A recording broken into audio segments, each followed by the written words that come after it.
Your loved ones haven't left you. They're just waiting for you. Losing someone you love can feel final. But what if the bond isn't truly severed? What if you can still reach them? Even beyond this world, there's a way to stay connected. A link that death was never meant to break.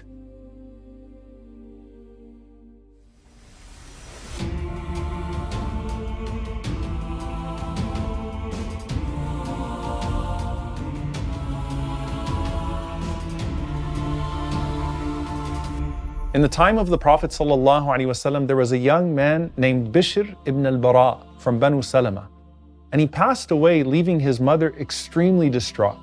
So she comes to the Prophet ﷺ and she says, Ya Rasulullah, those of Banu Salama who continue to die, can I send greetings to my son Bishr with them? And the Prophet ﷺ responded and said, yes, I swear by he in whose hand is my soul, Ya Bishr. The deceased know one another like birds upon a branch. And after that, no one would die from Banu Salama except that Bishr would go try to catch them quickly before they die and would say, Iqra ala Bishrin as-salam. Convey my salam to my son Bishr. I always tell people who lose their loved ones, think of yourselves merely at a station, and your loved one has gone one station ahead. They just don't have phone service, so you can't call them. But they're waiting for you, inshallah. And you do actually still have some form of connection to them. They still celebrate your accomplishments when it reaches them, especially when they're accomplishments of the deen. And yes, they're still wondering who got married. Abu Ayyub radiallahu ta'ala anhu said that when the soul of a believer is taken, the other believers rush to him to say, what happened to so-and-so? What happened to so-and-so? Hal tazawwaja fulan? Did so-and-so get married yet? And they're not just waiting to hear your news there. They're still enjoying your visits here. Al-Fadl ibn Muwaffaq, rahimahullah, who actually was the cousin of Sufyan ibn Uyayna, rahimahullah, he said that when my father died, I became extremely sad. And I used to visit his grave every day, but then as time went on, I started going less frequently. Then one day, I went to sleep after sitting at his grave. And I had a dream in which I saw my father's grave split open. And it appeared as though he was sitting alone in his grave, wrapped in his shroud, showing the signs of the dead. So I began to weep when I saw him. And he said, Ya bunayya, ma abta'a bika anni, my son, why have you stopped coming to see me? So I replied, you know when I visit you? And he said, I know every single time you visit me. And when you used to visit me frequently, I would be comforted by your presence and I would be delighted by it. And he said, even my neighbors in the graveyard would feel joy because of your dua. And even if you can't visit, your du'as and your deeds for your loved ones are far greater than any gifts you could have given them in this life. You were given life in the womb of your mother, and now you can give life to her grave with your dua. It may be that your father once furnished your home here, and now you can furnish his home there with deeds on his behalf.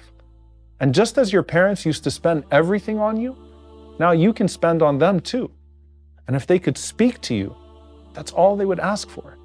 Aisha radiallahu anha says that a man came to the Prophet sallallahu alaihi wasallam and said, my mother passed away. And I believe that if she could still speak, she would give charity. So can I do so on her behalf? And the Prophet sallallahu alaihi wasallam said, of course. And this isn't just for your parents, but for all of your loved ones. And as we think about what makes the next station comforting, it's not just knowing that they're waiting ahead of us, but hopefully they would have received the gifts that we sent before we even got there. And for the one who had no believing family waiting at that station, you will still have the best of the family that you chose in their place. The Prophet ﷺ and his Sahaba, who are now your new family. Which, by the way, do we get new family in the Barzakh? One of the du'as that we make for the deceased is, وَأَبْدِلْهُ دَارًا خَيْرًا مِنْ دَارِي وَأَهْلًا خَيْرًا مِنْ أَهْلِي وَزَوْجًا خَيْرًا مِنْ زَوْجِهِ. Replace him with a home better than his home, with a family better than his family, and with a mate better than his mate. Mullah Ali Qari rahimahullah says that family here means that these are the unique companions of the Barzakh. Other scholars said that this isn't a replacement of the individuals, but a replacement of any tensions or bad character that remains back in this dunya. So basically, a family reunion without all the family drama that consumes so much of our joy in this life. And other scholars say it's all the old and new family that we expect in our new homes in Jannah bi'idhnillah. In any case, your relationship with those you love doesn't end with their departure from this world. Every dua, every act of charity, every moment that you dedicate to their memory is a lifeline that transcends the grave. You can still be their light, their support, and their connection to what's coming next. But whether it's your parents, your ancestors, your children and siblings, or your friends, we all look forward to reuniting with those whom we loved in this dunya, even if we didn't get to live with them. لعلي أعمل صالحا فيما تركت كلا إنها كلمة هو قائلها ومن ورائهم برزخ إلى يوم يبعثون